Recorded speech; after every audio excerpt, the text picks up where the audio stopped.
As the days passed, Ayana and Waya journeyed deeper into the forest, away from the danger they had narrowly escaped. The further they went, the more Ayana began to realize how much she still had to learn, not just about survival but about her own people and their resilience.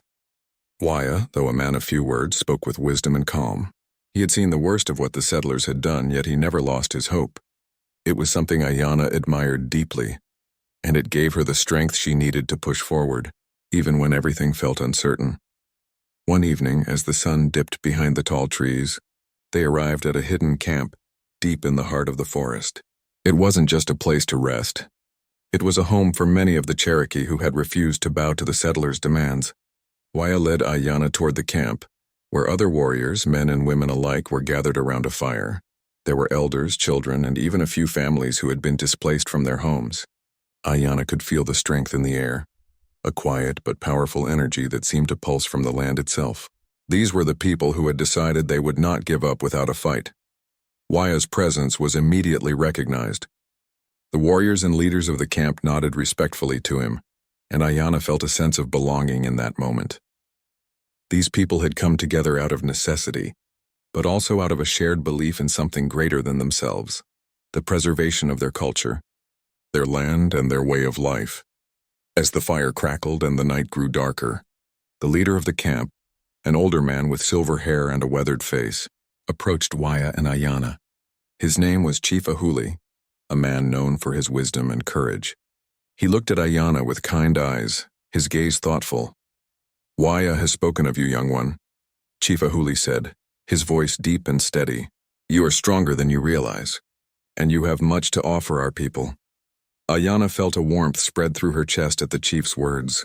She had always seen herself as small, insignificant even. But here, in this camp filled with warriors and survivors, she felt seen, understood, and most importantly, valued.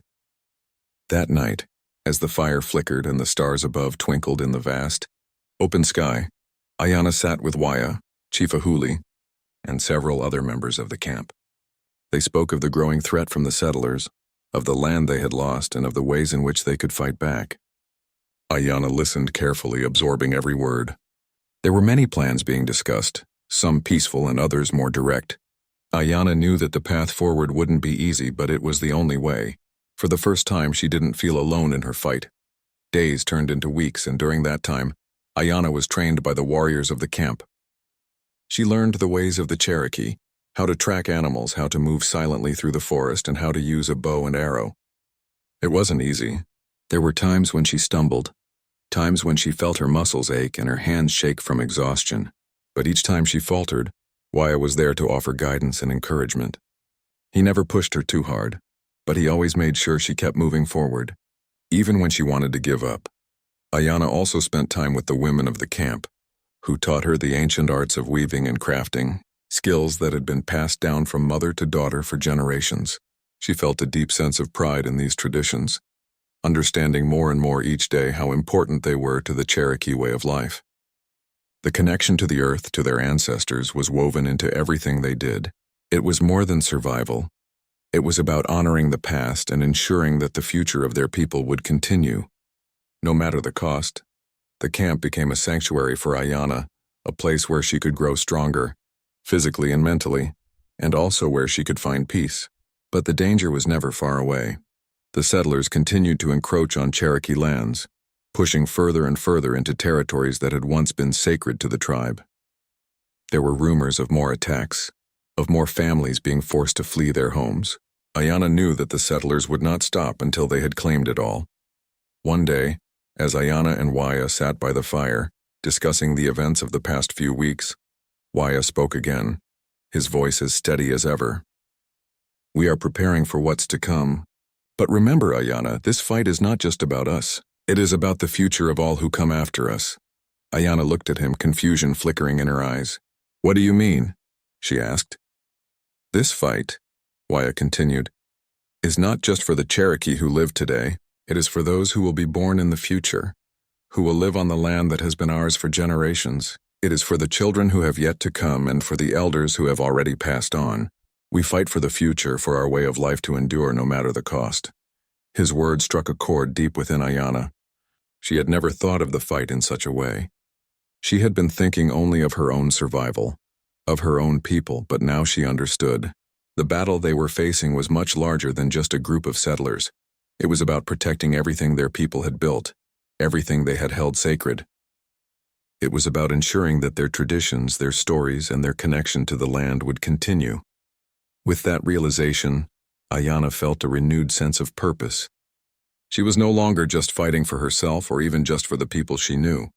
She was fighting for the future, for the generations who would carry on the Cherokee legacy. She would stand strong not just for her own survival, but for the survival of her culture and everything it stood for. The day came when the time for training was over, and the real fight began.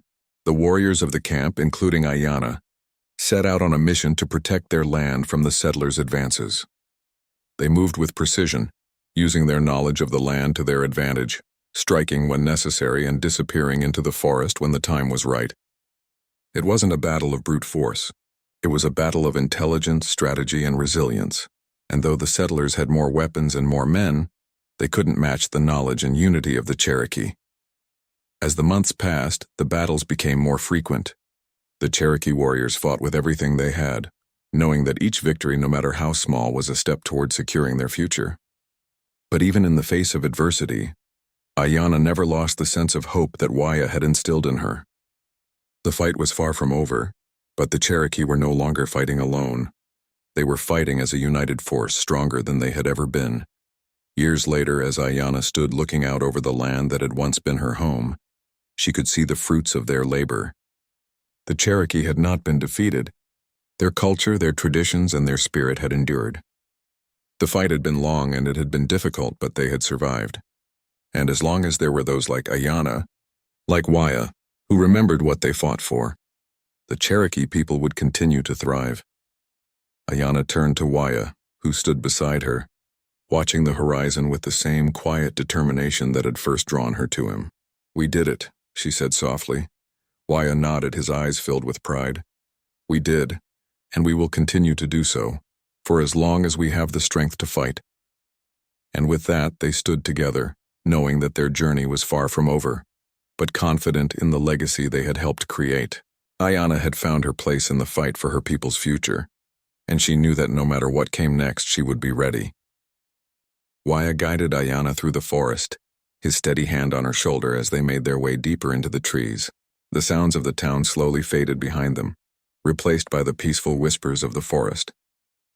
The air was thick with the scent of pine and earth, and the world suddenly seemed much quieter than it had just moments before. Ayanna's heart, which had been racing with fear and anxiety, began to settle, though her thoughts were still a whirlwind. She couldn't stop thinking about the narrow escape they had just had. The image of the gallows, the crowd, and the settlers' angry faces were still fresh in her mind.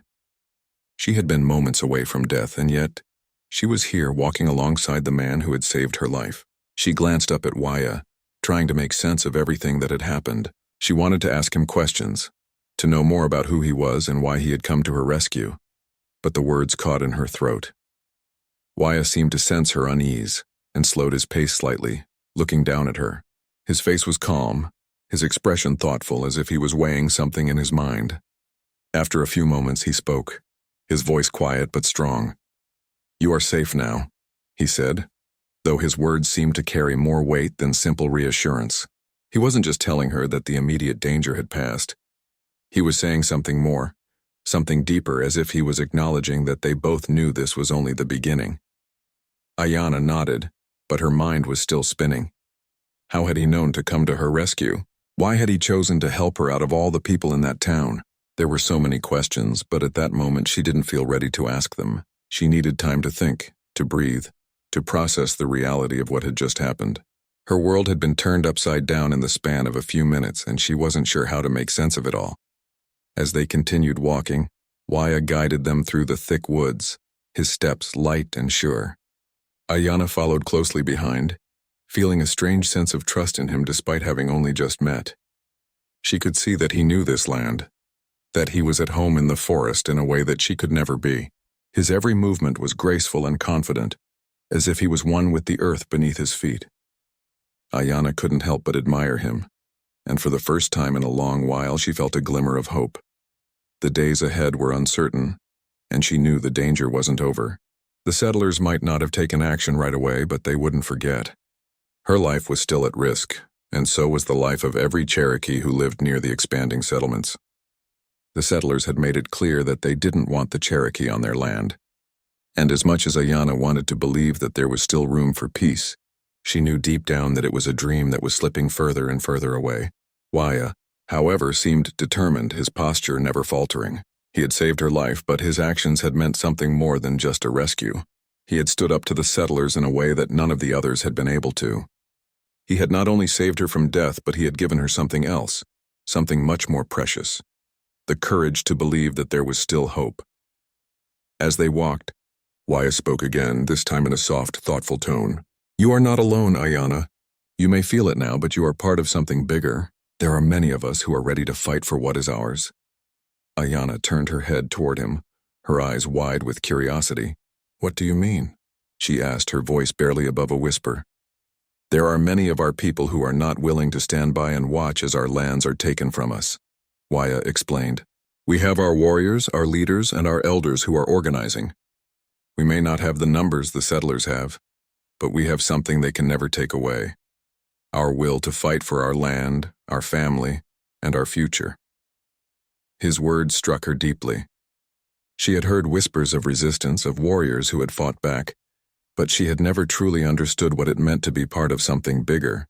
It had always seemed like the settlers were too strong, too powerful. How could the Cherokee stand a chance against them? But Waya's words gave her a new perspective. Maybe there was still hope for them. Maybe they could stand up to the settlers, not just as individuals, but as a united people. Ayanna stopped for a moment, her mind racing. How can we fight them? How can we stand against so many of them? Waya turned and looked at her, his eyes filled with a quiet wisdom. "The fight is not just about weapons, Ayanna. It's about who we are, about our spirit. The settlers may have more numbers, more guns, but we have the strength of our ancestors. We have the land and we have our hearts." Ayanna felt a sense of peace settle over her as she listened to Waya's words. It was true, she realized. The settlers could take their land, their homes, but they could never take away who they were. The Cherokee people had survived for generations, and they would continue to survive, as long as they remembered the strength within them. For the first time in what felt like forever, Ayanna allowed herself to feel something other than fear. There was a spark of hope within her, a belief that perhaps there was a way forward, a way to fight for what was rightfully theirs, but it wouldn't be easy. Waya had already shown her that this journey would require more than just physical strength. It would take courage, unity, and a deep connection to the land and the spirit of the Cherokee people. As they moved deeper into the forest, Ayanna began to understand. The fight ahead would not be easy, but it would be worth it. They were fighting not just for survival, but for the future of their people, for the preservation of their culture, and for the right to live in peace on the land that was theirs by birthright. Waya led Ayanna to a small clearing where they stopped to rest. He handed her a water skin, and they both sat on the soft grass surrounded by the quiet stillness of the forest. Ayanna took a long drink, feeling the cool water refresh her. Her body was tired from the tension of the day, but her mind was sharper now, clearer.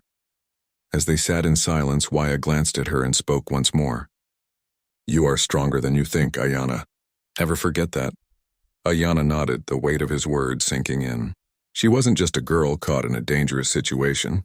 She was a Cherokee, and her strength came from her people, her ancestors, and the land beneath her feet. She didn't have to face this fight alone. There were others, just like her, who were ready to stand up and fight for what was right. As the sun began to set, casting a golden glow over the forest, Ayanna felt a sense of peace settle over her. The road ahead would be difficult, but she wasn't afraid anymore. She had found something that could not be taken from her: hope. And with it, she would find the strength to fight for her future and the future of her people. The settlers stood frozen, stunned by what had just happened. Ayanna, still trying to grasp the reality of what had unfolded, felt a rush of emotions flood through her. She had been seconds away from losing her life, but now, somehow, she was standing on solid ground again. She could feel the warmth of the warrior's hands on her waist supporting her, and for the first time in what felt like forever, she allowed herself to breathe deeply, filling her lungs with air she thought she would never take again. She looked up at him, the man who had saved her. His face was strong and stoic, his dark eyes unwavering, as though the tension surrounding them didn't affect him at all. There was a calmness to his presence, a quiet power that seemed to radiate from him. He was no ordinary man. He was a Cherokee warrior, and in his eyes Ayanna saw something she had not seen in the settlers: respect for life, for honor, and for justice. Ayanna's thoughts raced, but she couldn't find the words to thank him. How could she? What could she possibly say to someone who had risked everything to save her life? He had acted so swiftly, without hesitation, without fear. And now, standing here, she felt a deep sense of gratitude, even though she knew the danger wasn't over. The settlers, though shocked, were still there. They still outnumbered them. Waya, the warrior, was unbothered by the silence that followed his intervention. He held Ayanna steady with one hand and slowly, purposefully, dismounted from his horse. His eyes never left the settlers, and he didn't flinch when a few of them started to murmur, unsure of how to react. The sheriff, who had been so confident before, now stood motionless, his face pale with disbelief. His grip tightened on the rifle slung over his shoulder. But even he seemed to recognize that the situation had completely shifted. For a long moment, Waya and the settlers stared at each other. The air was thick with tension, like the calm before a storm. But unlike the sheriff, who was ready to assert his authority with violence, Waya remained still. His posture was relaxed, but his eyes told a different story, one of silent strength, of someone who had faced greater threats than these men could ever comprehend. The crowd began to murmur nervously, unsure of what to do. Waya's presence alone had unsettled them, and the sheriff, who had once felt so sure of himself, now found himself at a loss for words. He looked at the men around him as though seeking guidance, but none of them stepped forward. There was something about Waya that made them hesitate. Maybe it was the fierce calm in his eyes, or perhaps it was the realization that this man was not someone to be easily defeated. "I won't allow any harm to come to her," Waya said, his voice quiet but firm. He wasn't shouting, but every word carried the weight of authority. His words weren't just a statement, they were a promise, one that he would defend with his life if needed. Ayanna felt a shiver run through her, not from fear, but from the sheer force of the warrior's presence. She had seen the violence that had been done to her people, the injustices they had suffered at the hands of the settlers. But this was different. This was a man who stood for something greater than himself, a man who was willing to fight for those who had no voice. The settlers shifted nervously, some exchanging uncomfortable glances, others looking down at their feet, unsure how to respond. The sheriff's face twisted in anger, but there was also fear there now. He was no longer the commanding figure in the situation. Waya had taken that role. Ayanna could see that the sheriff, despite his bravado earlier, was starting to recognize the truth. He had underestimated the power of the Cherokee people. He had underestimated Waya. "We have every right to punish those who aid the enemy," the sheriff said, his voice shaking slightly. He was trying to sound authoritative, but there was doubt creeping into his words now. "She helped the warriors who attacked our settlement." Waya's eyes narrowed slightly, his voice still calm but filled with an undeniable strength. "She did nothing of the sort. She was not part of any attack. She is innocent. You accuse her only because of the fear in your hearts." The crowd fell silent. For the first time, some of the settlers seemed to be listening, not just hearing his words, but understanding them. Waya's words were not just about Ayanna. They were about the injustice that had been done to his people for generations. It was about the constant push of the settlers, who had come to claim what didn't belong to them, without regard for the lives they destroyed in the process. The sheriff tried again, his voice less certain this time. "She was seen near the fight. She could have been aiding them, preparing for another attack." But Waya was unwavering. "You see what you want to see. You blame my people for everything, for every problem that arises.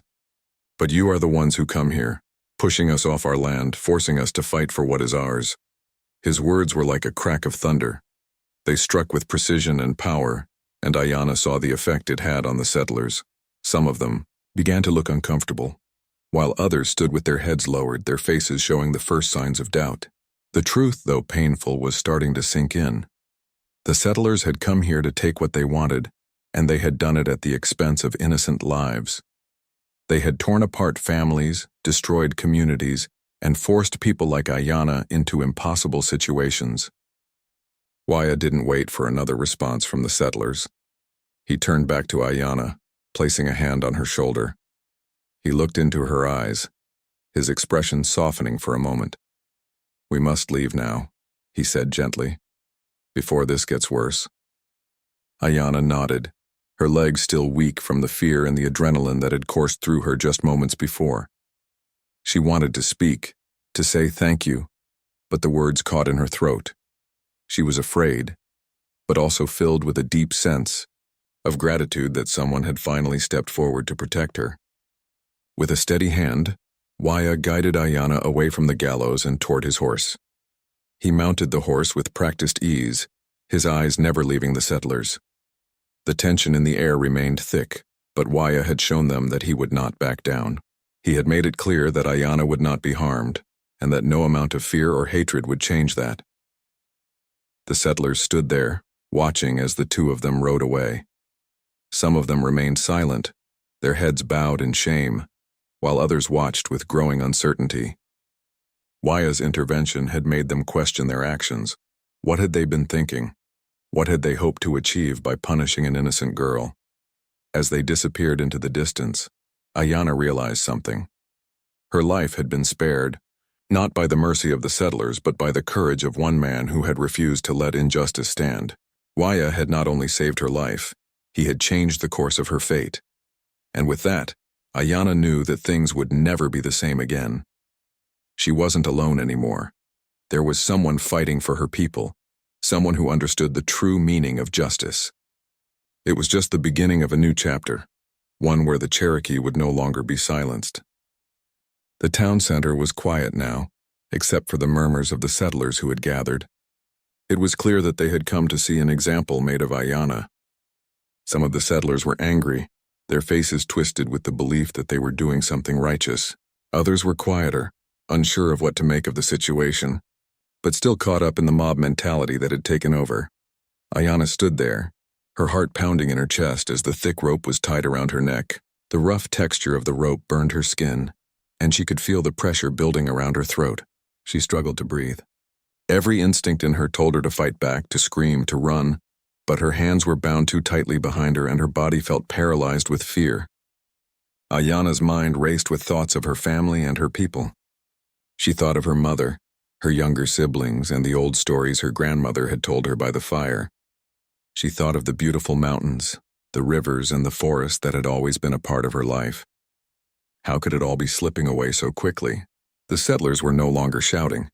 They were waiting, watching as if they were watching a performance. It was as if Ayanna's life meant nothing to them. They were so consumed by their belief in their right to take what belonged to others that they couldn't see the person standing before them. Ayanna was more than just a Cherokee, more than just a symbol of resistance.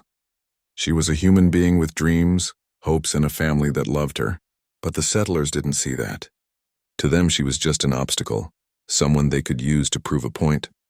Ayanna's body shook with fear as the crowd grew quiet, the air thick with tension. She could hear the creaking of the gallows, the slow turning of the rope, and the distant sound of the wind. It was as if the world around her had stopped, and all that remained was the dark reality that she was facing her last moments. For a split second, she thought of everything she would never do. Never see her family again, never walk through the forests, never hear the stories of her people being passed down through generations. The thought of losing everything made her want to cry, but she refused to let them see her tears. The sheriff, a man with a cold and unforgiving expression, stepped forward. He looked at Ayanna with disdain, his eyes cold as steel. "You'll learn," he said with a sneer, "that there are consequences for those who defy the will of the people." Ayanna's heart twisted in her chest. She had not defied anyone. She had done nothing wrong.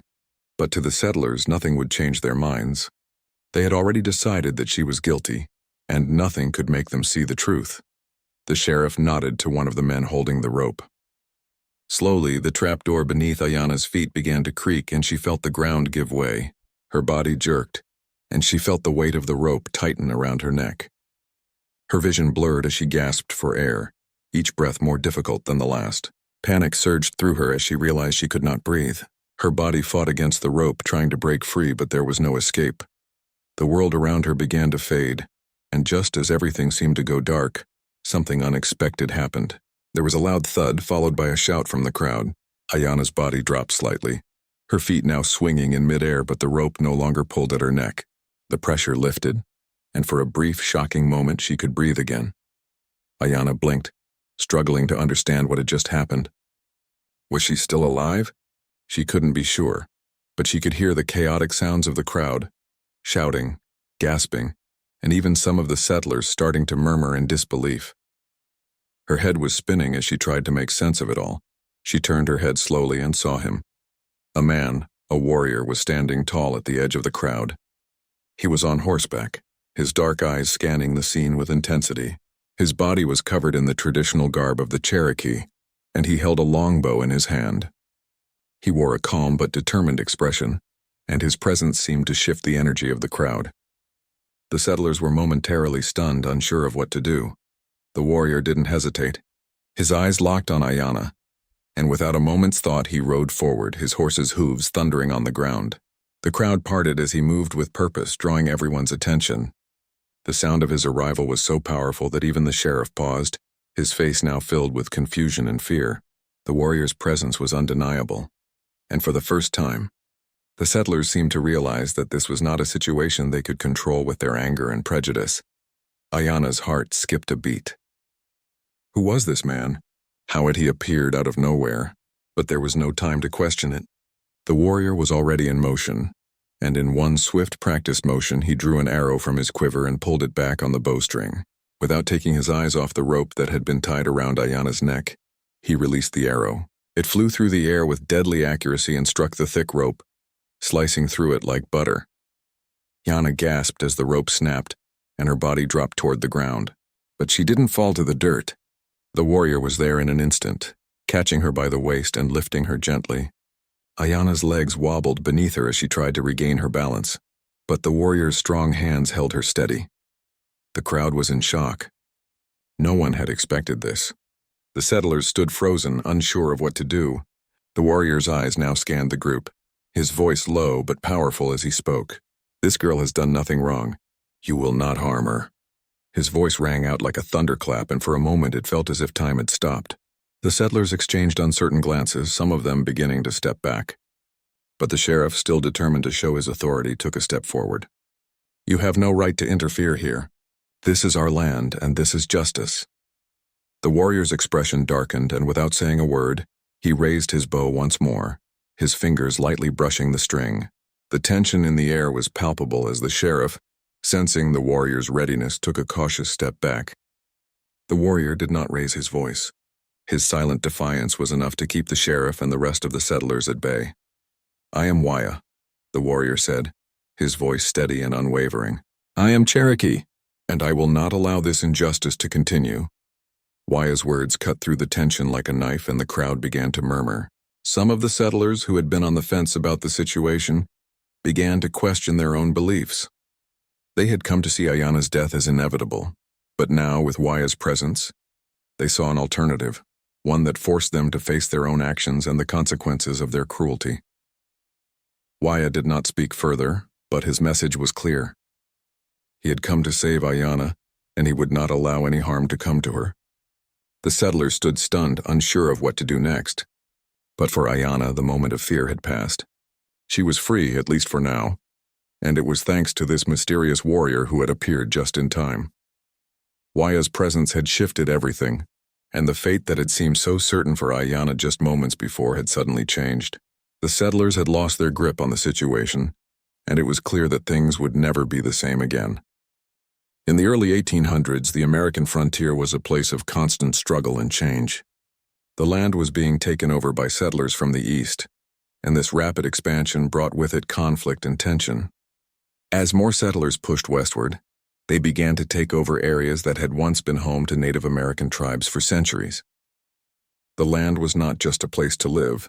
It was a part of the Native American identity, rich with history and culture. The Cherokee, one of the largest and most powerful Native American tribes, had long inhabited the areas that now stretched through parts of North Carolina, Georgia, and Tennessee. However, as settlers flooded in from the east, they didn't just take over the land, they took away the freedom of the native people. The Cherokee, like many other tribes, had to fight to protect their homes and their way of life.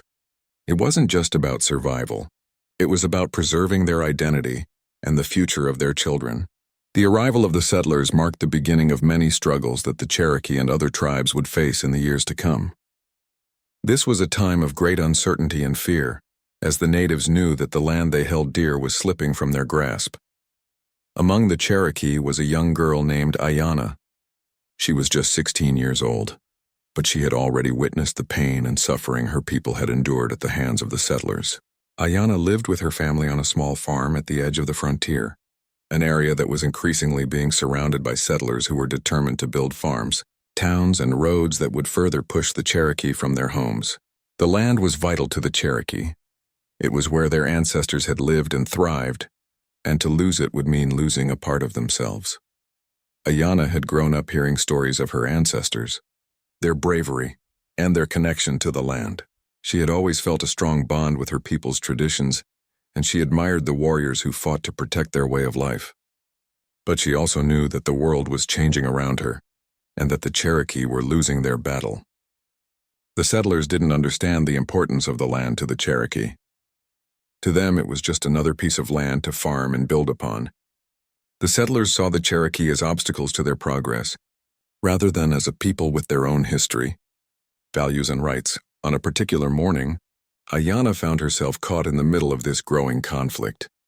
It had started out like any other day. The sun was just beginning to rise, casting a soft glow over the fields where Ayanna's family worked.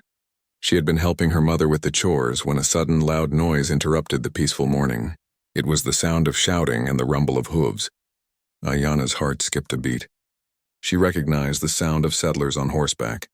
The settlers had been getting bolder in recent months, pushing further into Cherokee lands and growing more aggressive in their attempts to claim what they believed was rightfully theirs. There had been skirmishes, both big and small, between the Cherokee and the settlers, but nothing had prepared Ayanna for what was about to happen.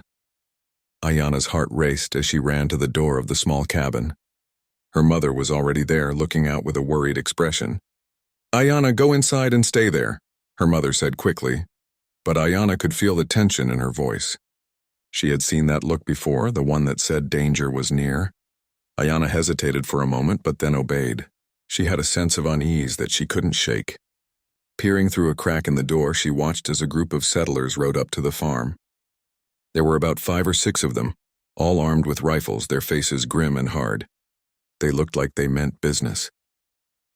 Without warning, the settlers dismounted and began to search the land around the house. Ayanna's family had lived on this farm for years, but it seemed that the settlers didn't care about that. They were looking for any reason to accuse the Cherokee of wrongdoing, even if they had done nothing wrong at all. Ayanna knew that her people had been accused of many things, some true and some not. But this was different. There had been rumors of a skirmish between some Cherokee warriors and a group of settlers just a few days before, and now Ayanna was being blamed for something she had nothing to do with. She had not been involved in the fighting. She had not even seen it. But the settlers didn't care. To them, she was simply another Cherokee, someone who they believed needed to be punished. As Ayanna's heart pounded in her chest, she watched the settlers get closer. They didn't look like they were there for a peaceful conversation. Their faces were filled with anger and suspicion, and their eyes scanned every corner of the farm as if they were hunting for something. Ayanna's mother stepped outside, trying to reason with the settlers, but the men were too determined to listen. One of the settlers, a tall man with a thick beard, pointed directly at Ayanna's mother. "You're hiding something," he barked. "We know you're helping the Cherokee fighters." "Where is she?" Ayanna's heart froze. Her mother's eyes widened in fear, but she remained calm. "We have done nothing wrong," she said quietly. "You have no right to accuse us of anything." But the settlers were not listening. They began to shout, and soon Ayanna was dragged from the cabin. Her legs felt weak beneath her, and her mind raced. What had she done wrong? Why were they punishing her? She tried to plead with them, to explain that she had no part in the skirmish, but the settlers were too angry to hear her. Before she could fully grasp what was happening, she was surrounded by the settlers. They tied her hands tightly behind her back and forced her to the center of their camp. Ayanna's heart was racing and her breath was shallow. She didn't know what would happen next, but she feared the worst. The settlers weren't just angry, they were filled with hatred. They saw Ayanna as a symbol of the Cherokee people, and in their eyes the Cherokee were the enemy. Ayanna could feel the weight of their hatred bearing down on her. Her life, it seemed, was no longer her own. It had been claimed by a group of people who saw her and her people as nothing more than obstacles to their own success. As Ayanna was dragged toward the town center, she could see the faces of the settlers around her. Some were curious, others were fearful, but many were filled with disdain. They didn't care who she was or what her story might be. To them, she was just another Indian, a person to be feared and punished. But Ayanna refused to give in to the fear. She was a Cherokee, and she would not allow them to take her spirit. At the town center, a makeshift gallows had been set up, its wooden beams creaking in the wind. Ayanna's heart sank. She knew what was coming. The settlers had decided that she was to be made an example of. They believed that if they hung her, they could strike fear into the hearts of the Cherokee and send a message to anyone who dared to resist. As the noose was placed around her neck, Ayanna's mind raced. She thought of her family, her people, and the land that was slipping away from them. She thought of the warriors who fought for their rights, and she thought of the life she had yet to live. But more than anything, she thought of how much she loved her people and their connection to the earth. No matter what happened to her, she would never forget who she was. And then, just as the trapdoor creaked beneath her feet, a figure appeared on the horizon. A figure who would change everything.